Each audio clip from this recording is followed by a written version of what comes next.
Շնորհակալություն մեր քննարկմանը գալու համար, մեր քննարկման թեման Հայաստանը որպես էթիկ արտահանող հզոր երկիր եւ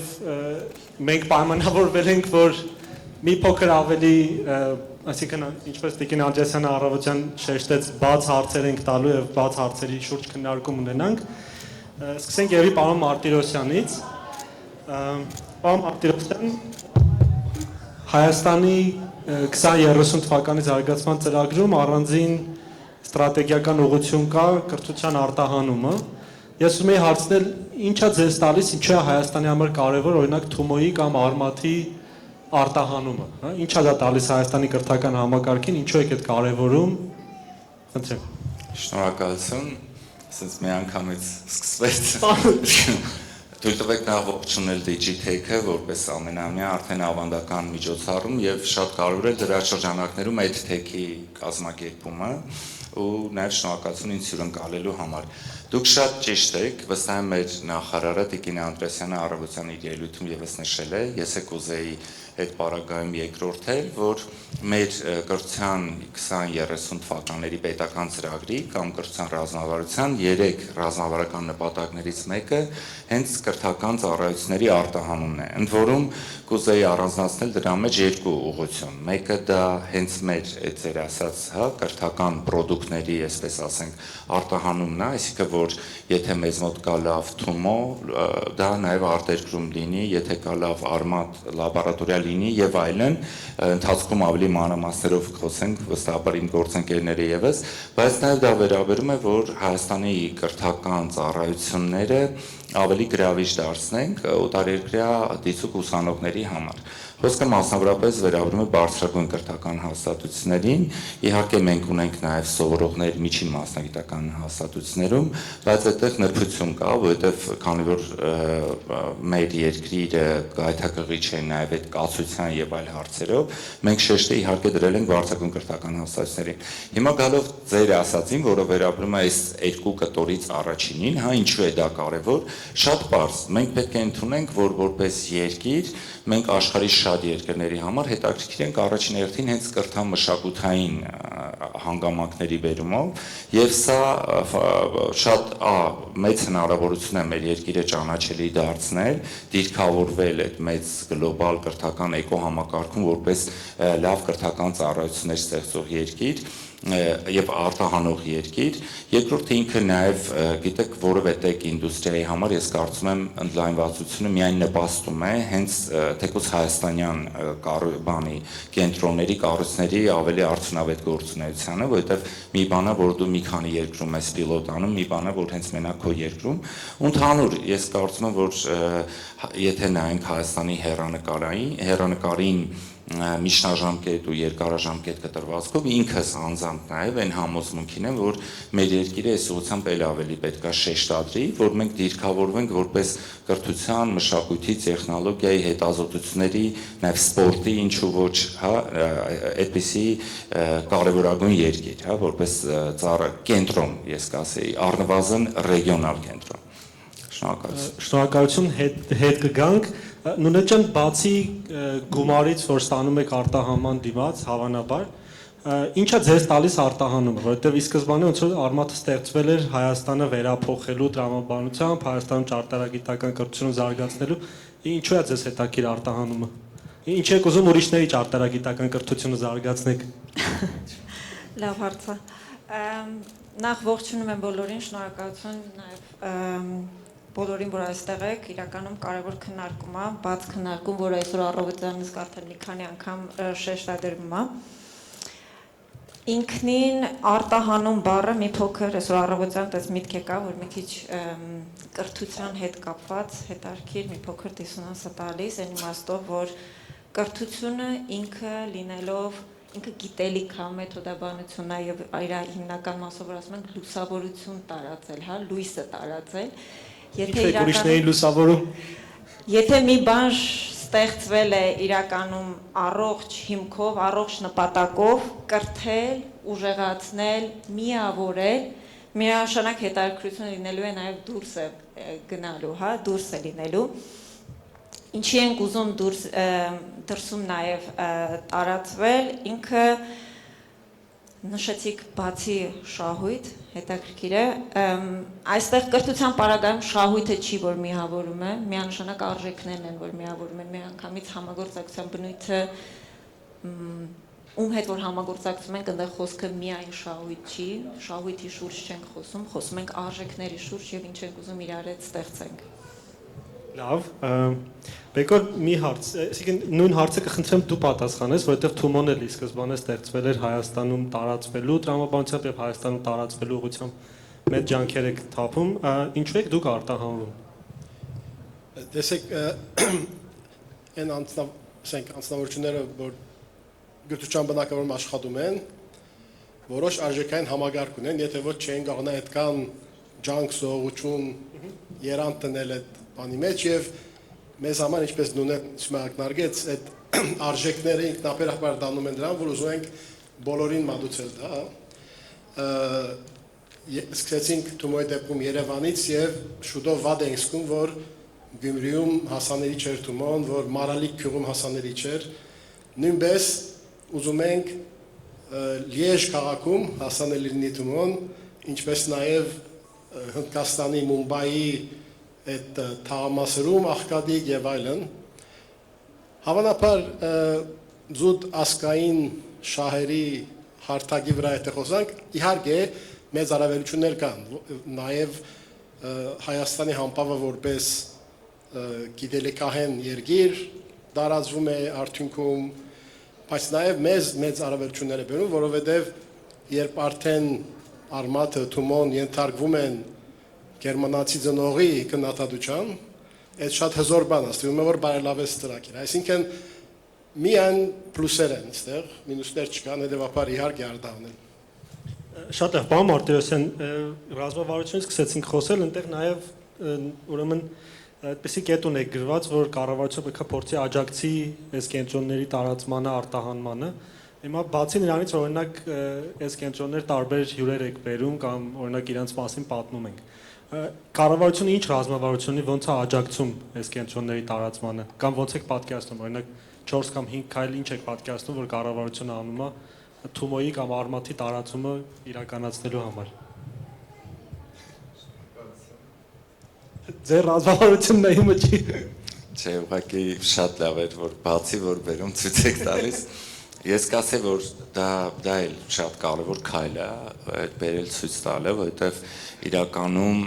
հասել ենք մի կետի որ առանց թերևս չնչին բացառություններով լավ sense ասեմ ովքեր գայս են Հայաստան ասենք կրթության նախարարներ կրթության ոլորտի պատասխանատուներ անպայման առնվազն Թումո ուզում են այցելեն ու եթե դիցուկ ասենք ես արդեն 5 տարուց ավելի որ փոխնախարար եմ ու հենց նաև միջազգային գծով Եթե սկզբից մենք էինք ասում եկեք Թումոն ընդգրկենք օրակարգում, ասենք ֆորմալ կրթական, պետական համալսարանի, մատենադարան եւ այլ տենց կառույցների հետ, գիտակրթական, նաեւ մշակութային, ապա հիմա իրենք այն գլխից կա որ անգամ գալիս ասում են հենց Թումոյի օրակարգով։ Օրինակ դիցուկ մենք ամսի 20-21-ին հյուրընկալելու ենք, վստահ եմ պարոն Հայոցյանը ասել է ակադեմիական քաղաքի կոնֆերանս, որտեղ ունենք նաև միջազգային հյուրեր, այդ թվում մի քանի նախարար են այցելելու ու դիցուկ այդ նախարարներից երկուսն էլ պնդել են, որ անպայման Թումո պետք է այցելեն ու մենք շատ ուրախ ենք դրա համար, որովհետև իրենք չպնդեին Պեկոր ջան մենք էինք պնդելու, բայց ուզում եմ ասեմ հարցն է նա, որ այդ միջազգային հետաքրքրությունը դա կա։ Երկրորդը իհարկե դա դիվանագիտական խողովակներով այդ աշխատանքը տանելն է, որովհետև շատ տեղեր կան, որ իրապես ուղղակի չգիտեն, որ Թումո կա։ Օրինակ ես ընդհանրապես այս անցած շաբաթ Մալտայում երիտասարդական հարցերի Եվրոպայի խորհրդի նախարարականին էի մասնակցում ու այնտեղ ասենք, չգիտեմ, Լատվիայի, Լիտվայի ինչ որ այդպես նախարարների հետ շփումներով զգում ես, որ իրենք ուղղակի չեն լսել Թումոյի մասին, բայց որ դու ասում ես, գիտեք, Փարիզում կա, Բերլինում կա, եսին որտեղ կա, Տոկիոյում կա, իրանք վաու բան ու արդեն ուզում ասեմ սենց հարց կա։ Հիմա ով պետք է իրենց շրջանում տարածի, եթե Թումոն ոնց որ արդեն վստահ եմ դուք եկել եք այն կետին, որ ավելի շատ ձեզ են դիմում, քան դուք կարողանում եք բացել, բայց նաև այդ ճանաչելիության բարձրացման առումով իհարկե մեր դեսպանությունները եւ այլն աշխատանք ունեն անելու։ Այստեղ շատ կարևոր է այն երկխոսությունը, որ մենք ունենք որպես կրթության լիազոր մարմին նման կառույցների հետ, իսկ վստահաբար ունենք, ու մենք էլ ինչ ենք փորձում անել, եթե օրինակ դիցուկ ուղղակի որ անդադ թումու արմատ չասենք, մենք օրինակ հայ-վրացական ֆորում ունենք, երիտասարդական, որ ամենամյա միջոցառում է, մեկ անում ենք Հայաստանում, մեկ Վրաստանում։ Իհարկե այս տարի արել ենք եւ Հայաստան եւ Վրաստան, այդպես ստացվեց։ Հիմա իրենք որ գալիս են, օրինակ անցյալ տարի դա արեցինք մենք երեխա այդ բանը կոաֆի դեպետի կենտրոնում, հա, Հայաստանի մանուկների հիմնադրամի ու դա էլ շատ լավ հնարավորություն էր, որ դիցուկ վրացիները, իսկ միայն երիտասարդներ չէին, նաև իրենց փոխնախարարներ, որոշում կայացնող մարդիկ ծանոթանան, տեսնեն եւ այլն ու միգուցե մի օր դիմեն ու ասեն կարանք sense մի լավ բաներ մեզ մոտ ունենանք։ Այսինքն ուզում ասեմ քայլերը շատ են, բայց այդտեղ ինքը կարիք ունի իհարկե շարունակական երկխոսության, մենք գործ ունենք մասնավոր նախաձեռնությունների հետ եւ այստեղ նաեւ այդ համատեղ ընկալումն է երկում, որ իհարկե ինչքան էլ մասնավոր, բայց սա պետական քաղաքականությանը պետք է համահունչ լինի, այսինքն եթե մենք այսինչ երկրների հետ լավ ենք, կամ ուզում ենք լավանանք, կամ ուզում ենք ընդլայնվենք, ես վստահ եմ մեր գործընկերները այդ հաշվի են առնում, մյուս կողմից էլ մենք ենք հաշվի առնում, որ եթե օրինակ UIT-ին Արմատը ուզում է աֆրիկյան մայրցամաքում ընդլայնվի, մենք էլ ավելի արժի գործուն լինենք կոնկրետ այդ տարածաշրջանում։ Այսինքն սա ոնց որ երկկողմ երկխոսության, հա, արդյունքում որոշվում է նորակարգը, որով առաջնորդում ենք։ Շնորհակալություն։ Շնորհակալություն Նունե ջան, այդտեղից երկու հարց։ Առաջինը Թումոն եւ Արմատը հիմա ձեր, այսինքն դուք երկուսով եք այստեղ խոսնակներ, մյուս կենտրոնների մասն էլ կխոսենք։ Ըստ էության նաեւ ինչու առումով մրցակիցներ եք իրար։ Հիմա օգնում եք իրար, խանգարում եք իրար Հայաստանը որպես powerhouse դարձնելու գործում, այդ առաջին հարցը եւ երկրորդ ոնց եք որոշում ուր եք արտահանվելու, արդյոք հաշվի առնում եք Պարոն Մարտիրոսյանի ասած օրինակ կառավարության ինչ որ օրակարգ կամ պատկերացումներ, որ երկրների կիսվում եք արդյոք կառավարության հետ, որ երկրներում եք ուզում արտահանվեք, ոնց է ձեր արտահանման process-ը տեղի ունենում։ Շնորհակալություն հարցի համար։ Բայց սկսեմ առաջի մասից, մրցակցության մասից, հետո գամ արտահանման ռազմավարության կամ մոտեցմանը։ Մրցակցությունը վստահ իրականում այդ հարցը բավական շատ ստանում ենք, հիմա մրցակցում եք մրցակիցներ եք, թե չէ։ Եթե մենք լինեինք եւ Թումոն լինեինք սովորական կազմակերպություններ բիզնես աշխարհում, ես ինքս բիզնես կողմից եմ գալիս, պիտի ասեի շուկայի տեսակետից, իհարկե երկուսս թեմ մարքեթում են, շուկայում են, բայց եկեք նայենք երկու կազմակերպությունների այդ հենց յուրօրինակությունը, Արմատը ստեղծվել է հստակ առաքելությամբ հասնել ամեն մի գյուղ, ամեն մի երեխայի Հայաստանի, ի սկզբանե առաքելությունը այդպես է այո եղել, հասնել ամեն մի գյուղ, ամեն մի երեխային, այսինքն իր մոտեցմամբ, իր արժեքների ներդրմամբ սերմանել սեր իր իսկ համայնքի նկատմամբ, օգնել, որպեսզի ավելի լավ ինքը ճանաչի իր համայնքը, սիրի համայնքը, լուծի իր համայնքի խնդիրները, եւ այս կոնտեքստում իրականում մրցակցությունը նույնիսկ տեղին չի բառը ինքնին, որովհետև մենք պիտի ասեմ ավելին, Արմաթը հիմա մի համայնք է դառել կամ մի հարթակ, որտեղից իր մեջից իսկ արդեն դուրս են գալիս նոր ծրագրեր, հա, մենք ունենք դեպքեր, երբ որ մեր խմբավարները իրենք ստեղծել են իրենց նոր ծրագիրը եւ ում հետ մենք համագործակցում ենք, հա։ Արմաթը ինքնին 630 վայրում է գտնվում Հայաստանում, որը բավականին լայն տարածում է նշանակում։ Դեռ բոլոր գյուղերին չեք հասել։ Դեռ բոլոր գյուղերին չեք հասել։ Արտահանումը ձեզ չի շեղում այդ ճանապարհից։ Չէ, հեսա կբացատրեմ ինչի։ Շատ լավ հարց է իդեպ։ Եվ այս տեսակետից իդեպ պիտի ասեմ, որ Արմաթը շատերը միայն ռոբոտաշինությամբ կամ ինժեներության հետ են, հա, երևի թե համեմատում, Մենք ամբողջ Հայաստանը ինժեներներ չենք ուզում, հա, մեծացնենք, ինձ թվում է դա միանշանակ նպատակը չի կարող լինել, բայց մեկս մյուսին օգնելով, որպեսզի ավելի ուժեղացնենք, ել ինչպես կարող ենք ուժեղացնենք, դա հարցի ես կասեի ավելի հետաքրքիր, ինձ հետաքրքիր կողմը կլիներ, որովհետև մեզանից ամեն մեկը կապ չունի, որ մի ծրագիր, երբ որ մտնում է գյուղ, երբ որ մտնում է մեր ամեն մի նոր համայնք, մենք կարող ենք հասկանանք, ամեն մեկը բերում է եւս մի նոր մտածելակերպ, ուժեղացնում է եւս մի նոր ձևով, հա։ Ավելի հարցը կլինի, թե մենք սկսենք իրար հետ ճիշտ ձևով համագործակցել, որ հասկանանք, էլ ինչ կարող ենք անենք, որպեսզի ավելի ուժեղացնենք, հա։ Այսինքն, երբ որ մենք հասկանում ենք, որ տվյալ երեխան կոնկրետ ավելի ստեղծարար կողմի հակումը ունի, միանշանակ մենք ինքներս ուղղորդում են, իդեպ դա հստակ դեպք եմ ասում, մեր խմբավորները ուղղորդում են Թումո, եթե տարածքում մոտակա կա, հա։ Մեզ հիմա ավելի նույնիսկ մենք Արմաթը շատ բաց է համագործակցությունների մասով էլ, հա, որովհետև 650 ամբողջ աշխարհով, բայց մեր Հայաստանում 630 տեղում Արմաթը վերապատրաստել է մասնագետներ, խմբավորներ, միանշանակ բոլորը ամբողջ համայնքը դրանից կարող է օգտվել։ Հիմա գամ արտահանմանը, արդյոք դա մեզ շեղում է թե ոչ, Արմաթի կառուցվածքային իմաստով ինքը ունի մի կոնսորցիում, հա, Նայիրի կոնսորցիումը, որտեղ իր հիմնական արժեքները եւ սկզբունքներն են դրված, Արմաթ Հայաստանը ինքը առանձին միավոր է մեզ մոտ, այսինքն ինքն իր առաքելությամբ առանձին շարժվում է, Արմաթ արտահանումը լրիվ առանձին է։ Դա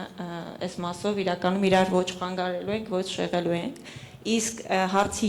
վերջի կողմը, որը արդյոք մենք եւ Թումոն իրար կխանգարենք, թե չէ, այս մասով էլի եթե մեզանից ինչ որ մեկի հաջող արտահանումը դա ընդհանուր երկրի հաջողված դեպքն է եւ մեկի ցախողած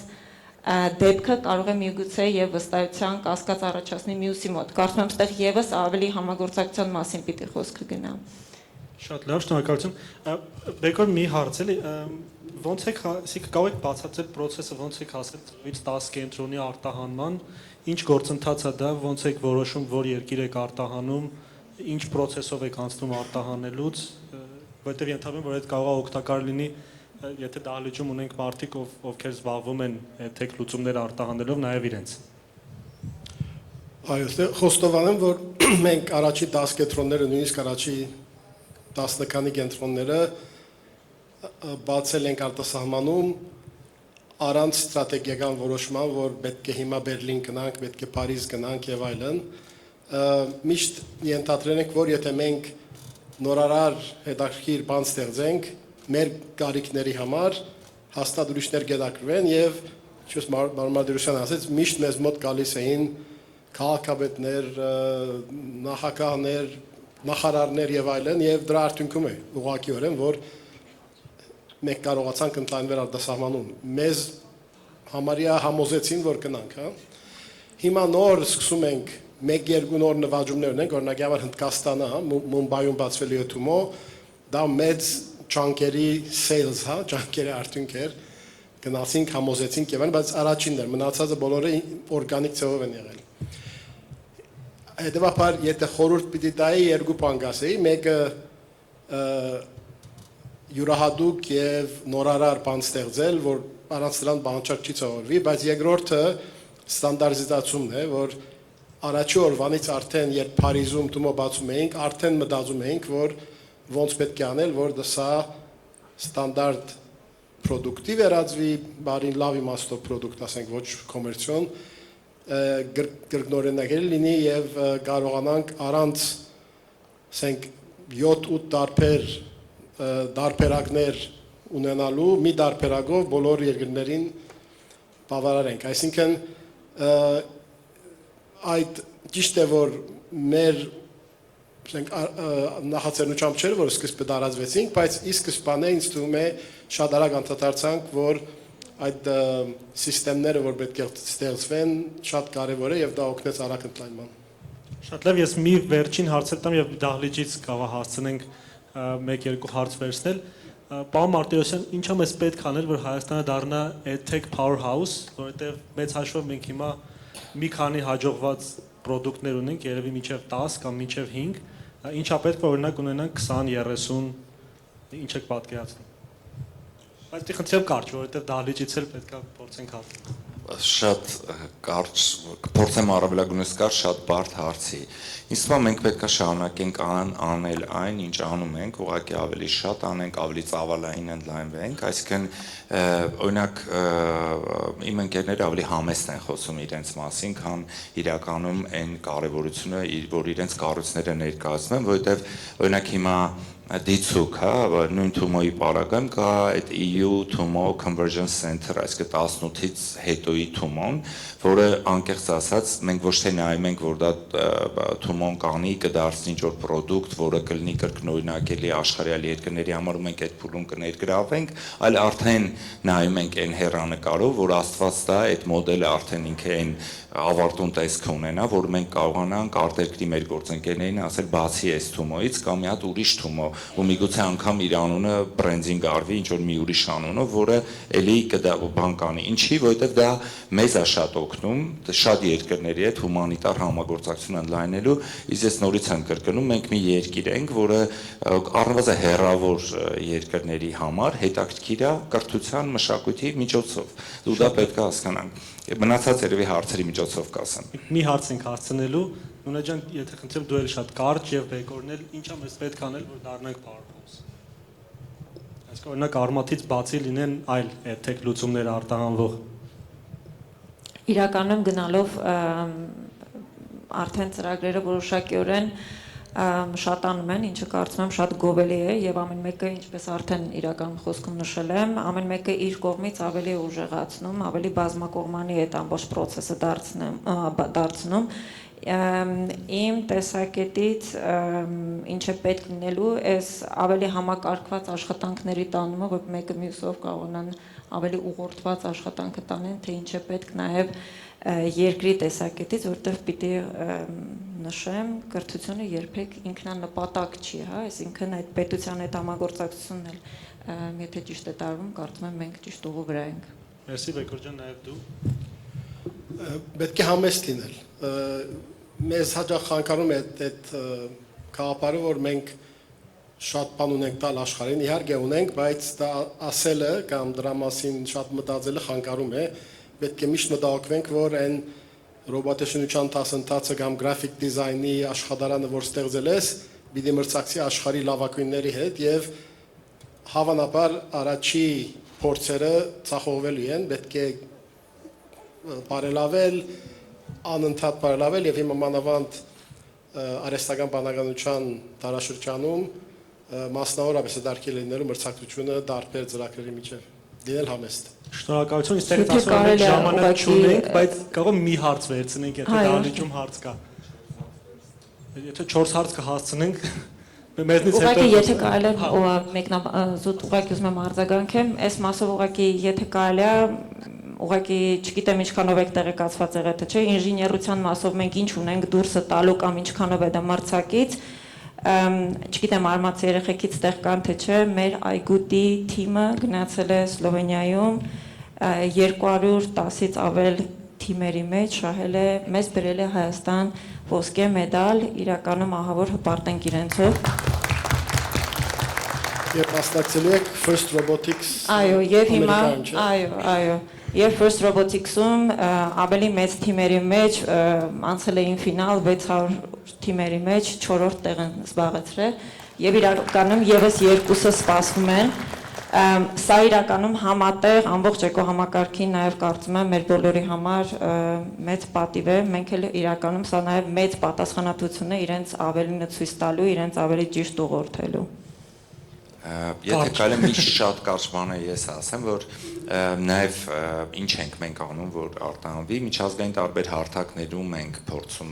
բարձրացնել, օրինակ, էլի վերջերս մի քանի շաբաթ առաջ ՅՈՒՆԵՍԿՕ-ում դիցուկ արհեստական բանականության մասին Բեկորը նշեց, FAST-ը որպես դպրոցներում արհեստական բանականության ներդնող, ասենք դիցուկ մենք ՅՈՒՆԵՍԿՕ-ի հետ բանակցում ենք, որ Հայաստանը դառնա առնվազն ռեգիոնալ հաբ, որը պիլոտ կլինի, որի պիլոտը այլ երկրներից կգան կսովորեն։ բայց նաև բացի մասնավոր նախաձեռնություններից, որոնց մեջ իդեպ կուզեի առիթից օգտվելով նշել, որ փաստորեն սա այդ հետ խորհրդային Հայաստանի ինժեներական, նաև այդ ԲՏՃՄ ուժեղ լինելու Սփյուռքի շատ կոնկրետ ներգրավվածության ու այդ սիներգիայի, որը մեզ համատական առավելություն տվել ու պետական քաղաքականության համադրման արդյունք է, նաև մենք փորձում ենք պետական, այսինքն որևէ տեղ, որտեղ մենք ուժեղ ենք, դրա վրա ակցենտ դնել։ Օրինակ նույն մեր կտակը, կրթական տեխնոլոգիա ազգային կենտրոնը, որը կրթության թվայնացման բազվում, եթե լավ է դա անում, ուրիշ տեղերից գան սովորեն։ Գիտեք, ԴՍԵՊ, դպրոցական սնունդ եւ երեխաների բարեկեցություն, որտեղ էլի մենք առաջատար ենք աշխարհում, որ դպրոցում սնունդ ենք տալի։ Էլի գան սովորեն։ Այսինքն մենք փորձենք որևէ հնարավոր տեղ, որտեղ մենք ուժեղ ենք, առաջ մղենք եւ ճիշտ ասած շատ տարբեր հարթակներ եկա, որտեղ իներցիայով ուղղակի նույն բաներն են քննարկում, այդտեղից ավելի հետ նահանջենք։ Էսա այսօր ինչ անում ենք։ Մերսի շատ։ ոլորտում։ Կազմակերպիչների թույլտվությամբ, որ նախապես չեմ հարցրել, երկու հարց վերցնենք ու եզրափակվենք։ Միացրու։ Բարև ձեզ, Շնորհակալ շնորհակալություն։ եմ նշեք հարցը ու մեկ ուղում էլի, կամ եթե բոլորը։ Պայման։ Շնորհակալություն շատ հետաքրքիր դրույթի համար։ Իմ հարցը ուզում եմ ուղղել պարոն Մարտիրոսյանին, եւ հարցը վերաբերում է առցանց կրթության, հատկապես բուհական համակարգում, որտեղ եթե մենք խոսում ենք գիտելիքի արտահանման եւ հնարավորություն ուզում ենք ստեղծել օրինակ Սփյուռքի հայալեզու ուսանողների համար, մեզ պետք է նաեւ առցանց կրթությունը եւ մի քիչ ուսումնասիրելով տարածաշրջանը, ասեմ, որ մենք մի քիչ հետ ենք մնում, օրինակ նույն Մոլդովայից, որտեղ արդեն գործում է օրենք, իսկ մեզ մոտ ես գիտեմ, որ ընթացքում է, ինչ փուլում է հիմա եւ երբ ենք ակնկալում, որ առցանց կրթությունը հնարավոր կլինի հայկական բուհերում։ Շնորհակալություն։ Եթե էլի հարց ունենք, միանգամից կարճ։ Մենք հենց նոր պարոն Հայությանը ասել է վստահաբար, բարձրագույն կրթության գիտության մասին չարչրկված օրենքը, որ երբի 10 տարուց ավել դեռ չի հասցրել ասի։ Հա, վերջապես ընդունվել է եւ այդտեղ նախատեսում են կրթության կազմակերպման ավելի ճկուն մեխանիզմներ, այդ թվում առցանց կրթության ու այդ հարցը կլուծվի։ Շնորհակալություն։ Շատ լավ։ Եթե այլ հարցեր չունենք, եկեք եզրափակենք քննարկումը, շնորհակալություն խոսնակներին, չէ, եկեք ավել չարաշահենք, որովհետև հետո էլի բաներ կան, մերսի։ Շնորհակալություն։